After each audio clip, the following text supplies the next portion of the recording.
Sa hirap at ginhawa, sa lungkot at ligaya, naging magkatuwang ang Pangulo at ang sambayanang Pilipino sa loob ng 6 na taon sa paglipas ng panahon at pagsibol at pagyabong ng magagandang pagbabago. Tayo ay magdiwang at magpasalamat na tayo'y nagkasama nang dahil sa ating pinakamamahal na Pangulo.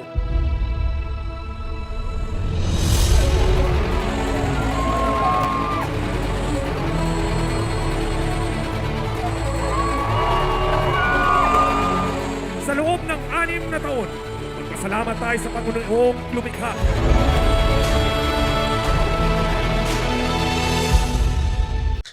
My God, I hate drugs.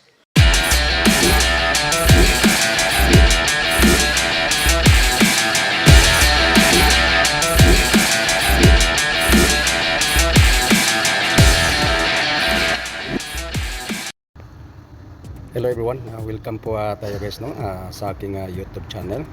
Yan, ito po yung ating host, Pinoy TV. Yan. Sa lahat po guys, sa aking mga faithful supporters, mga legit friends, at sa aking mga mahal na OFW, kababayang OFW, kaya welcome po tayo dito guys sa aking channel. Yan, maraming salamat sa inyong pagpanood, maraming salamat sa inyong suporta dito po sa inyong pag-subscribe dito po sa aking channel. Thank you so much po sa inyong lahat. Bago po natin guys umpisahan po ang ating pag-uusapan natin ngayon. Yan guys, may pakita ko sa inyo ang video guys at panoorin po ninyo. Yeah, let's go and watch this video guys. Itong revelasyon pong ito ay dapat talagang seryosohin, no? Dahil ito'y isang dahilan para mawala ng tiwala ang ating publiko sa pagiging patas ng ating mga huwes, no? Kung ito po ay hindi nga isinapubliko ni Judge Hito at hindi pinagbigay alam doon sa panel ng prosecutors. Naku mga partners, meron akong nadiskubre. Ako'y na-shock nung ako'y nakatanggap ng text na ito palang si Judge Henner Hito na siyang huwes na nagbigay ng piyansa na order na po pwede magpiyansa si Leila de Lima ay isang paboritong estudyante pala ni Leila de Lima sa San Beda, sa Persons and Family Relations. Now, hindi ko naman sinasabi na lahat ng mga naging estudyante na mga nasasakdan sa kaso ay dapat mag-inhibit, no?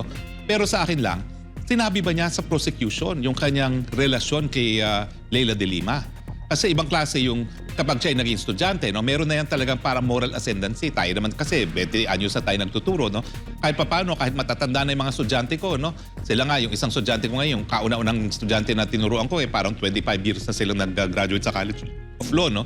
Meron pa rin moral ascendancy yan. Lalo na kung nasasakdal yung iyong dating teacher sa College of Law, no? Ang balita pa sa akin, hindi lang ordinaryong estudyante ni Leila de Lima itong si Judge Hito, paboritong estudyante pa. Siguro, kung hindi ito nailabas, ang naisip naman nila, pareho siguro dahil alam naman nila na talaga kung anong relasyon nila sa isa't isa, hindi naman siguro lalabas na yan kasi hindi naman nagtapos sa San Beda itong si Judge Hito. Nagtapos ata sa San Sebastian, no? Sa Baste. Pero lumabas pa rin dahil isang buong klase yan na kaklase naman ni Judge Hito doon sa klase ng Persons and Family Relations, no? So sa akin lang, nung judge kasi na naunang nag-deny ng petition for bail ni Leila de Lima ay pina-inhibit ng depensa dahil ang kapatid pala nung Judge Buenaventura ay abogado na nag-assiste kay Ronnie Dayan doon sa kanyang affidavit kung saan dinadawit nga niya si Leila de Lima dito sa pangangalakan ng pinagbabawal na droga.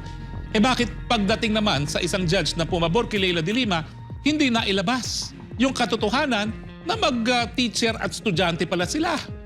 Nako, tingin ko po dapat linawin ito ni Judge Hito, no? At saka ng court administrator. Kasi baka mawala na naman ng tiwala ang taong bayan sa ating sistema ng katarungan.